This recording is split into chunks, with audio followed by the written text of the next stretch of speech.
Sunday morning காலையில பிரேக்ஃபாஸ்ட்டுக்கு வெஜிடபிள்ஸ்லாம் போட்டு சேமியா உப்புமா தான் வந்து பண்ணியிருந்தேன். ஆக்சுவலி கிச்சடி பண்ணலான்ற மாதிரி தான் பிளான்ல இருந்தேன்.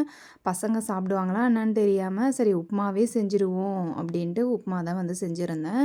பசங்களுக்கும் ஊட்டி விட்டுட்டு கொஞ்ச நேரம் நாங்களும் வந்து பசங்க கூட டைம் ஸ்பெண்ட் பண்ணிட்டு இருந்தோம். ஹஸ்பண்ட் சிக்கன் வாங்கிட்டு வந்திருந்தாங்க. மாமனார் வந்து காடை வாங்கிட்டு வந்திருந்தாங்க. சரி சிக்கன் வந்து குழம்பு வச்சுட்டு காடை ஃப்ரை பண்ணிப்போம் அப்படின்ற மாதிரி தான் ஐடியால இருந்தேன். எவ்ரி சண்டே பாப்பாவுக்கு அபாக்கஸ் கிளாஸ் இருக்குது. இன்றைக்கி போக மாட்டேன்ற மாதிரி முடிவில் இருந்தாங்க. நான் தான் எப்படியாவது சரி சண்டே மட்டும் தானே, ஒரு நாள் தானே வாரத்தில் அப்படின்ற மாதிரி கிளப்பி வச்சுருந்தேன். அதனால தான் அவங்க ஃபேஸே வந்து டல்லாக இருந்தது. அக்கா பிள்ளையும் வீட்டில் இருக்கிறதுனால அவங்களுக்கு கிளம்புறதுக்கு மனசே இல்லை. சரி எப்படியோ ஒரு வழியாக கிளப்பி அனுப்பியும் விட்டாச்சு.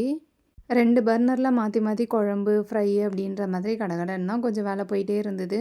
இன்றைக்கி நம்ம வீட்டில் சண்டே ரொம்பவே ஸ்பெஷல் தான். சிக்கன் குழம்பு, காடை ஃப்ரை, முட்டை. பசங்களுக்கு பிடிக்குமேன்னு கொஞ்சம் சிக்கன் 65வும் போட்டிருந்தேன். அது கூடவே கொஞ்சம் ரசமும் வச்சாச்சு. உங்கள் வீட்டில் சண்டே ஸ்பெஷல் என்ன அப்படின்றத கமெண்ட்ஸில் சொல்லுங்கள். ஓகே, பாய்.